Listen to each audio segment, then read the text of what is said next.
Hello everybody, Ash here. Now what you're about to listen to is an episode originally uploaded to the earreadthis Patreon page.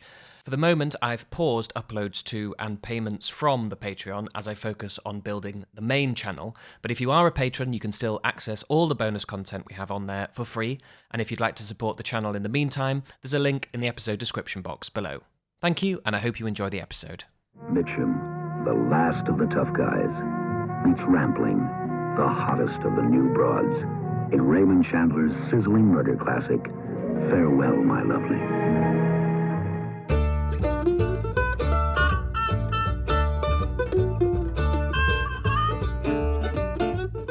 Hello, my lovelies, and welcome to another Patreon-exclusive edition of earreadthis.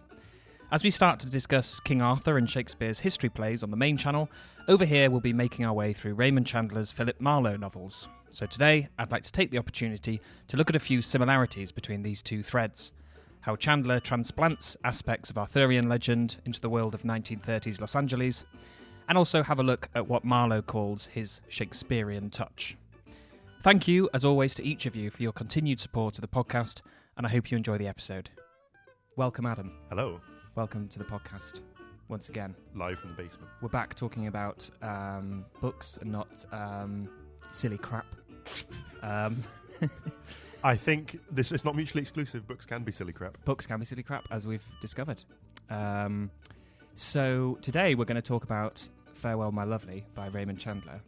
Continuing our Chandler season. Yeah, I like this one even more. Me too. I think the only reason the other one became the seminal one is because of all of the very good film versions. The movies. And I think there's 3 film versions of this. I haven't watched any of them yet, but there's a Robert Mitchum one. There's a Jack O'Halloran one. Oh, is that old?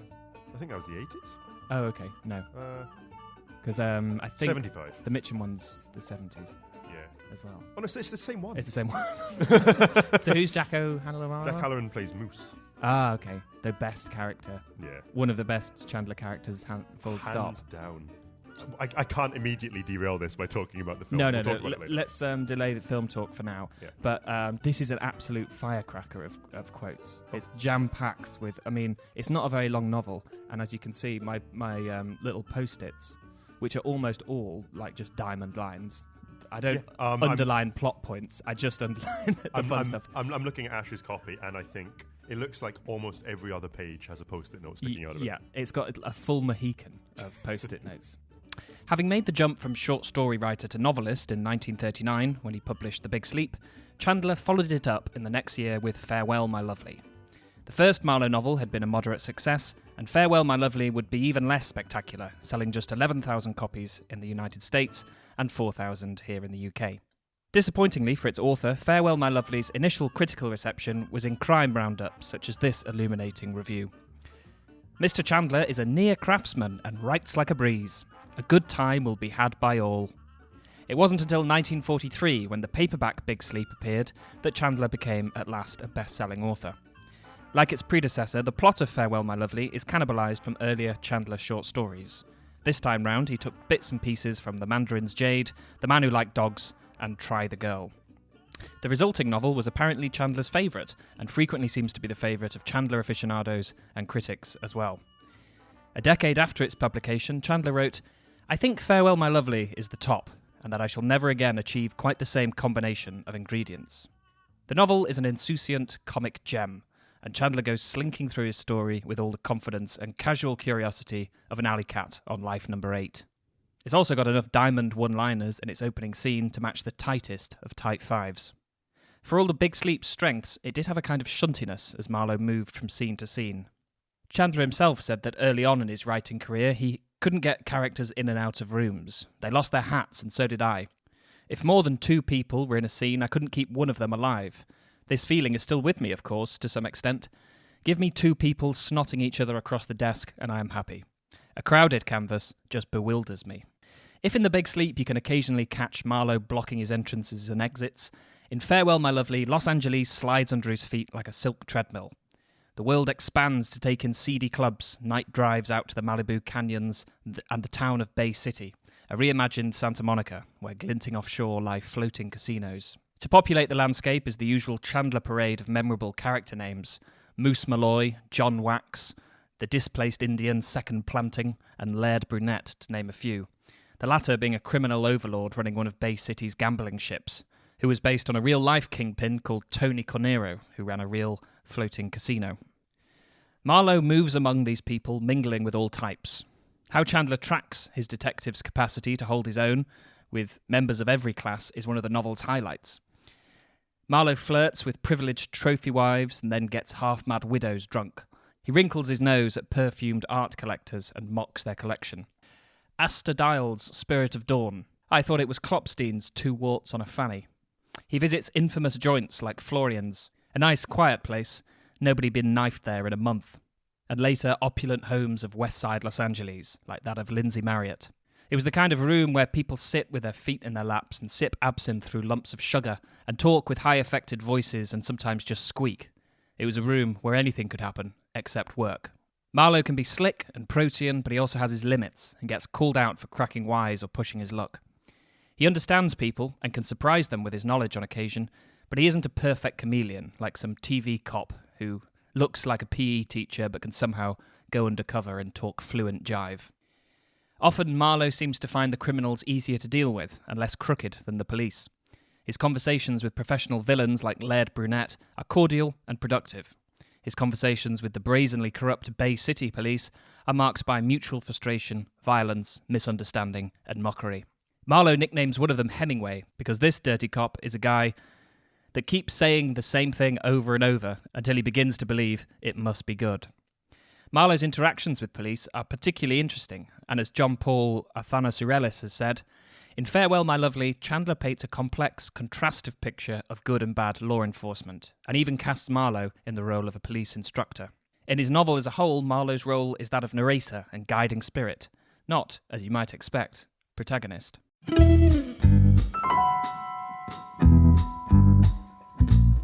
Okay, so I would say the first plot point would be Marlowe falls sideways into another story. He's just basically he's going down the pub and he sees.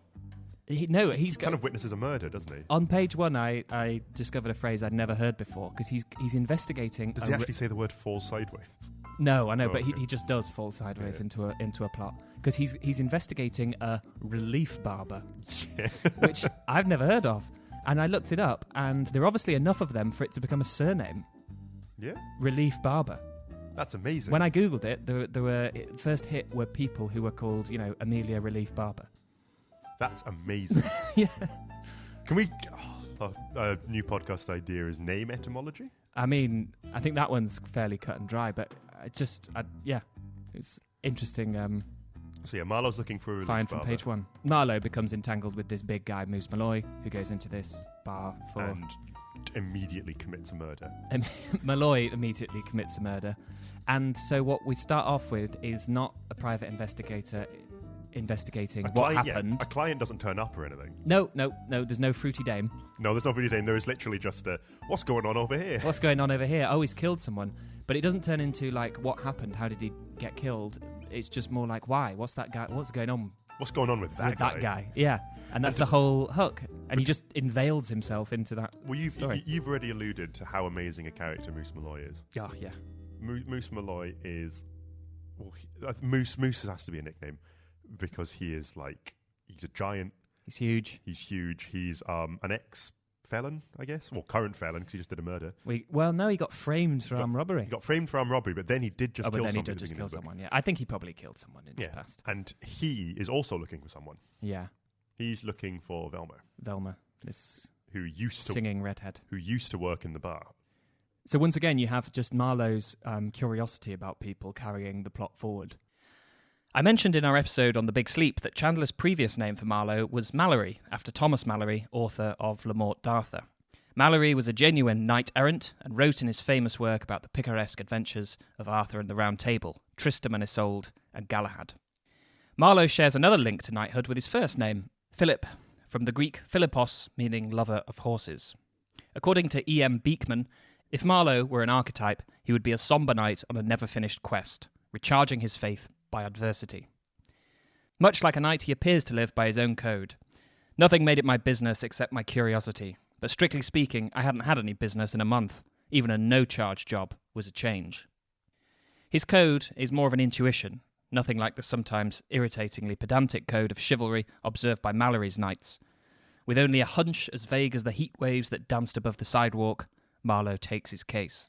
In his youth, Chandler had written romantic poetry, and according to the annotated Big Sleep, romanticism was in the air in the Edwardian England in which Chandler grew up. Retellings of the stories of the Knights of the Round Table and paintings of the knights and ladies of Arthurian England proliferated in the late 19th and early 20th centuries, and Chandler was unabashedly swept up in the prevailing vogue for fairyland and chivalry and courtly love. As recently as 1938, Arthur had been back in the saddle with the publication of The Sword in the Stone, the first of T.H. White's novels in the sequence The Once and Future King. The sequence is a reimagining of the stories found in Malory, and The Once and Future King was one of my favourite books growing up, so you can confidently bet on it getting the old earreadthis treatment quite soon. Chandler's references to Malory and Arthurian legend are often plain to see. The plot of Farewell My Lovely revolves around the quest of Moose Malloy to find his Velma, later found out to have taken on the name Grail.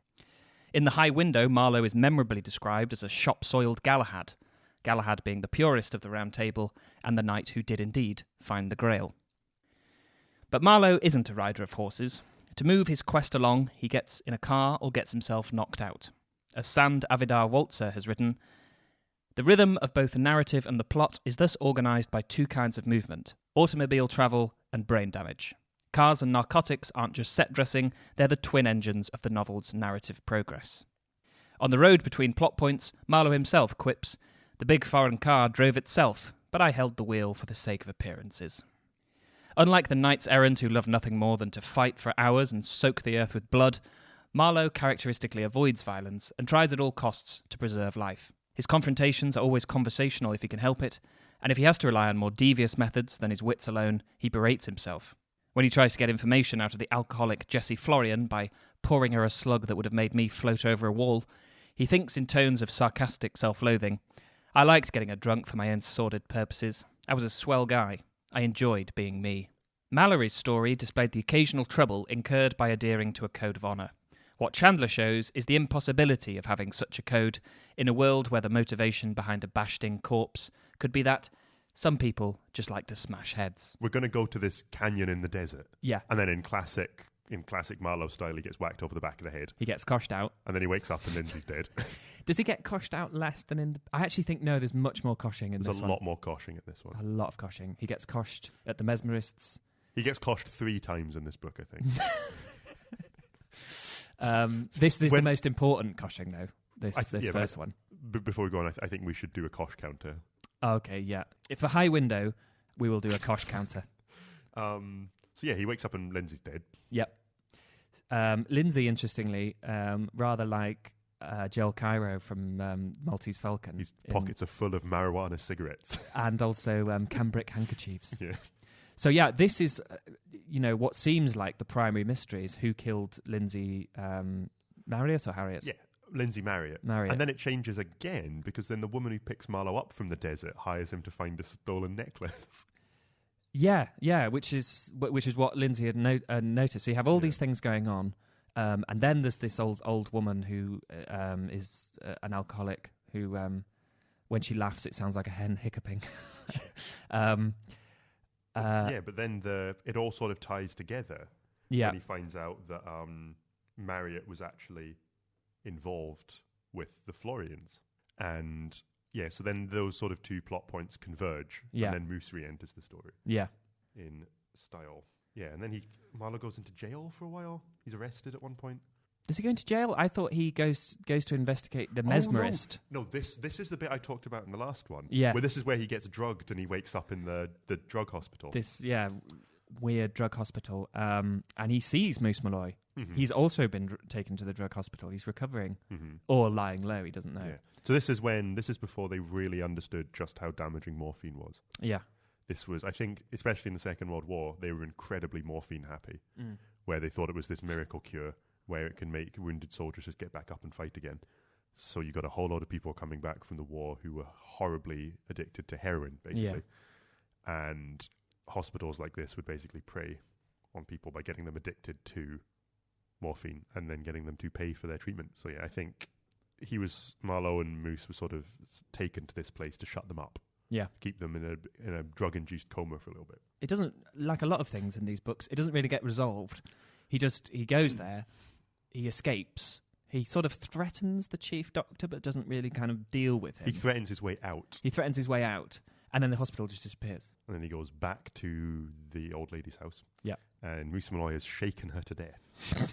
Not the first person he's shaken to death. No, this is the second person he's shaken. He's a little bit of Mice and Men vibe about him. He's got a bit of a Lenny to him. Yeah. At this point, the police are really irritated by Marlowe. Yeah. As well, where they're just like, just drop it. Oh, there's another great bit is he finds another corrupt cop in Bay City, which I think is stand-in for Santa Monica. Yep. John Wax. John Wax is the fat head corrupt cop, but he gets one of the two Koshim are the two of his under cops. Red Norgard, the ex-cop the corrupt cop who helps him sneak onto the boat. But before we get him, we have those two henchman cops who do the koshing.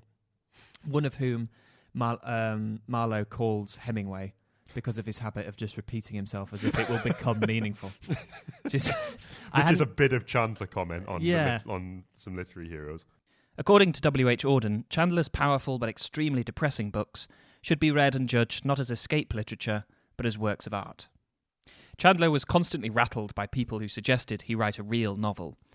When people ask me, as occasionally they do, why I don't try my hand at a serious novel, I don't argue with them. I don't even ask them what they mean by a serious novel. They wouldn't know. Although he remains an icon of detective fiction, he escaped the fate of many fellow genre writers of never been taken seriously. One of his obituaries read that, in working the vein of crime fiction, he mined the gold of literature. His attempts to take the detective story and, as Dashiell Hammett had said, make literature of it, can be seen in his cavalier approach to plot. According to Frank McShane, Farewell, My Lovely resembles a restoration comedy in which the plot is not so important as the picture of life portrayed through its characters and the humour produced by the jokes and situations. Chandler had a classical education at Dulwich College, and as we have seen, his literary credentials surface throughout the Marlowe novels. Interestingly, Dulwich College was founded by the Elizabethan actor Edward Allen, who famously took leading roles in 3 plays written by Shakespeare's contemporary and our detective's namesake, Christopher Marlowe. When our Marlowe says he has the Shakespearean touch, it is in response to being asked why he must talk about people having to change their pants hourly. But a less soiled Shakespearean touch is indeed on view in the novel, as J.O. Tate has written. The title of Farewell, My Lovely masks a gesture that shows something of the reach of Chandler's mind and sensibility. Cannibalising stories he had published in pulp magazines, Chandler called his work in progress The Girl from Florian's, and then The Second Murderer. His publisher didn't like that and suggested another Shakespeare reference, Sweet Bells Jangle. Chandler replied with, Zoons, he dies. In Richard III, it is the second murderer who says the line, Zoons, he dies, and Sweet Bells Jangled is a phrase from Hamlet. Marlowe shows that he has a sense of the genre he's in when he tells little Velma that Moose loves her, saying, that's what makes it funny. Tragic funny. Moose himself gets compared to Othello as one who loved not wisely, but too well. As for literary credentials closer to home, Chandler might have teased Hemingway in this novel, and also written a parody called The Sun Also Sneezes, but he still considered Hemingway one of the best living writers, and thought, the best writing in English today is done by Americans, but not in any purist tradition. They have roughed the language around as Shakespeare did. They have knocked over tombs and sneered at the dead, which is as it should be. There are too many dead men, and there is too much talk about them. The magazine Chandler originally published his stories in, Black Mask, was set up as a way of funding the Smart Set, a more highbrow literary magazine. Chandler, if he had been so inclined, could have replicated this technique, doffed off a few cheap thrillers in order to fund the serious novel people kept asking him for. But instead, he saw no reason to make such a distinction, and made serious novels out of pulp. It's therefore tempting to draw a parallel between this and the way that Marlowe honours the unsavoury characters he comes across. His fairness and Chandler's refusal to treat the genre as anything other than literature show the real honour code at work here. Pulp, which never dreamt of posterity, was being treated like it had a life worth living. You know, most detective novels have their mystery supplemented with a character study of the detective. Mm-hmm. So you learn more about his character, maybe his backstory, blah, blah, blah, blah, blah. What works is that Marlowe isn't like that. You don't get more of Marlowe. I think he's just that Marlowe finds the role he's supposed to here, which is provide all the style. Definitely. Like, it's really not his story. He just keeps interrupting. It's Moose Malloy's story. Moose Malloy has a kind of almost like Greek tragic destiny. Oh, well, I think that it's almost as if there's sort of Hurricane Moose, and Marlowe is always a couple of steps behind. Like a little storm chaser. Like a little storm chaser, and he just keeps finding all of the destruction in the way. Yeah, that's a perfect description. Avital Ronell said, "Learning to speak is like learning to shoot, and Marlowe certainly speaks first and asks questions later. I know I talk too smart, it's in the air nowadays, but his wisecracks serve a purpose. Comic hyperbole has the effect of neutralising physical danger. The big man purred softly, like 4 tigers after dinner." According to the annotated Big Sleep, the wisecrack was not restricted to tough guy fiction.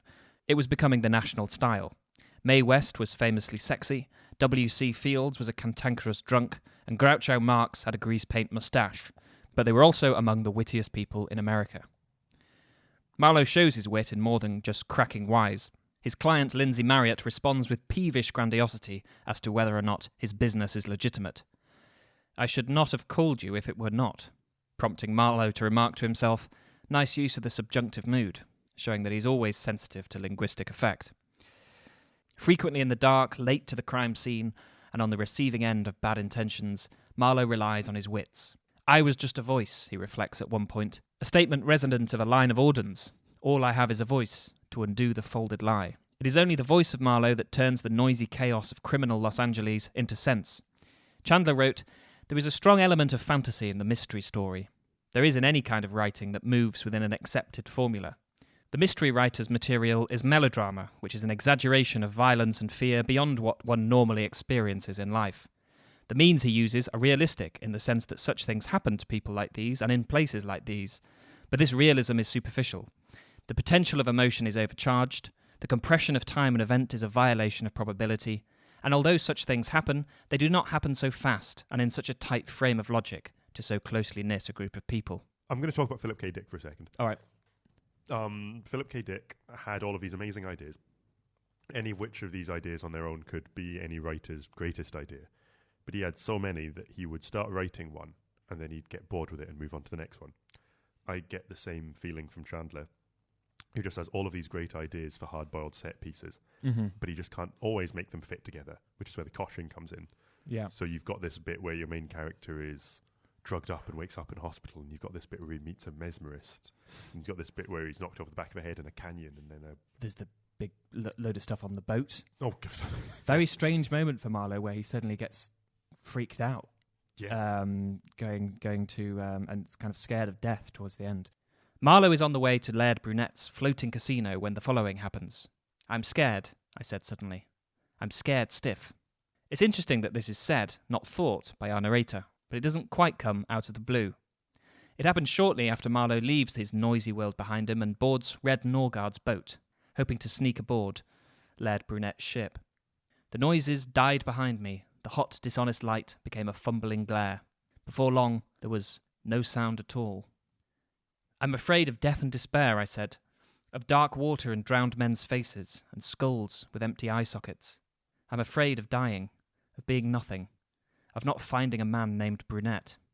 What Marlowe is afraid of, it sounds like, is silence, because Marlowe truly is only a voice. There is no code of chivalry in this world, and no authority to depend upon.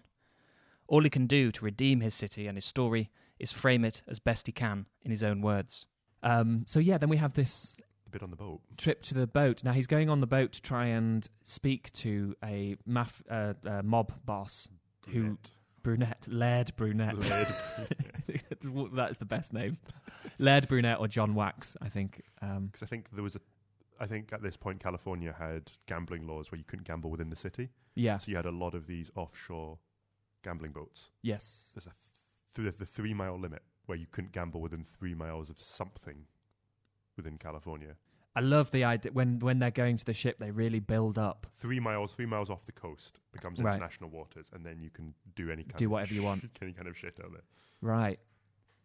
I love when they're going towards the boat, they just build up this idea of the boat as just like a sausage machine.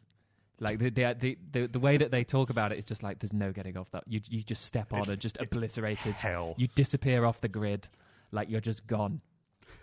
I think he has quite a nice time on the boat. And then it's just absolutely frictionless, which is funny. What was I gonna? Yeah, would you say that talking about Moose Malloy's sort of having this tragic curve? Yeah, he literally. We're going to give away the ending now, but he, from the beginning, is seeking this woman, almost like a Terminator, except he wants to find her and I don't know, rescue her, be with her, or just find out what's happened to her. Sure. And we realise that he, for the whole book, has been seeking this sort of means to his end, because she doesn't want him to find her. Yes. And she turns out to be the agent of his death. Yeah. Just shoots him on sight. Velma is revealed to be living under another name, Grail, and she has been sort of shifting identities and kind of making her way out of this slightly seedier past life and building a new one for herself. Well, because Marlowe and Grail actually... They've already met. Yeah, and actually almost go on a date. Yeah, they do. Well, yeah. She's really into him, isn't she? Like, we were talking... We were talking about the Hammer or Chandler about... sort of the different sort of sexual behaviour of both. Marlowe has these sort of like sad romances, yes, you were saying, and then Hammett just is more like primal and just uses people up. Yeah. But with this one, Marlowe's like way more into it. He's a bit more... Well, the end of her story is incredibly tragic, where she escapes and then you later find out her fate. Yes. Where she kills a cop in Baltimore and then kills herself. And then shoots herself, yeah. And Marlowe is once again left to just pick up all the pieces and move on to his next adventure. Yeah, which sounds like it's going to be a downer, but that's the thing. It's like a concealed tragedy in a way. Definitely, yeah. Marlowe is sort of spinning round this the tragic curve of Moose Malloy. Definitely. And Velma, she's involved. But she's sort of semi-hidden for most of it. But I think it's the kind of classic... It's the sort of spin on the Bonnie and Clyde thing when you've got a sort of criminal couple and maybe one of them slightly less into it than the other. Yeah. And then it's just never going to end well for anybody. It's like, I think that's another reason why I enjoyed it even more than Big Sleep, and I do love the Big Sleep, is because Big Sleep has a bit more of a, and I would have gotten away with it too, ending. She's mad, but she also tries to off him at the end, and he's thought it through. Whereas Marlowe's just sort of a grim spectator on this whole thing. Of this, sort of high tragedy. Well, I think, no spoilers for the High Window, but it's my favourite one. Oh, okay, great. I think all of them have their own sort of unique stylistic choices. With this one, I think the stylistic choice is Moose, who is just this sort of... The Lieutenant Nolte thinks Marlowe's going to have a really easy time finding Moose because he's wearing these ridiculous clothes and he's like 7 feet tall. Yeah. And they pull over a guy who's like similarly sized. It just turns out not to be him. there's like a few false mooses. They're just hassling all of the large men in Los Angeles. Yeah. Anyway, it's a. Do you want to talk about the film? Because I haven't watched any of them. I haven't actually seen this one. Oh, okay, fine. We went then. I've the only film adaptation of the Marlowes I've seen is The Big Sleep. Right. Well, maybe we should do like maybe once we get to the end of them, we should do a viewing, a binge watching them, and maybe do a commentary or something. Do a commentary track. That if I think binging these would be an incredibly stressful. Well, I mean, just picking one from each from each film, one from each story. Jesus. I'm also going to twist your arm into watching Chinatown at the end of all of this as well. Twist my arm. I love Chinatown. Oh, well, then we can watch Chinatown happily. We talked about Chinatown way too much. That's the problem. We don't need to talk more about Chinatown because we don't have the book. Nobody... You know what Chinatown was based on a book? Who by? I'll look it up. Because we should just do that book and then we've already got like... I mean, I must have cut out about an hour of talking about Chinatown already. Trying to put it all back together into Chinatown. Couple it back into a Franken episode. Chinatown. Yeah, I mean, it's an bloody amazing film. Too bad it's bloody Roman Polanski ruining everything he touches. I think that was pre-rape, wasn't it? Yes. So it's morally fine to watch. Oh yeah, it's good. Artists' Decline tend to. It was a sequel. Was there? There's a sequel called The Two Jakes. Oh, yeah. I've not seen it. It's not really a sequel. It's just more of that character. I think it was very Jack Nicholson produced. Oh, it's not based on a book. It was based on an original screenplay. Okay, yeah. Robert Towne, who was going to write it into a book, but it was taken and made into a film instead. Yeah, Robert Towne is a... I've got a way we could start talking about it. There's a great book called Easy Riders, Raging Bulls, which is about... Never read it, but I've seen it on a shelf. Yeah, it's Hollywood, and kind of in the 60s, but it goes further than that. It's more about sort of the auteur generation. By Robert Towne? Or about No, just Robert Towne's a major sort of figure in it. We could do that, and then we've got an excuse to talk about all these films. Yeah. Well, I'm more than happy to keep doing all the Chandlers, because each book, we're not going to really repeat ourselves that often. Each book has enough of its own personality. I wouldn't say that. There's enough to talk about in each book to keep it interesting. So, hope you're excited for a High Window episode. Yeah, well, I think there is 7. Good, we can definitely meet out our Chandler sequence. Great, well, look out for the High Window. Yeah, stay safe out there, don't get coshed. Don't get coshed. I've taken to wearing a little... so I've adapted a skull cap into an anti-coshing back. You get coshed and it just makes a big gong noise. Bounces right back in their face. It starts beeping like a car. Cosh alert! Cosh alert! All right, bye. Take it easy, don't get coshed. Thank you very much for listening to this secret episode of Read This. I hope you're all keeping well and safe in this weird time. We'll be back soon with another Marlowe and I think another Lizard King as well. Until then, happy reading.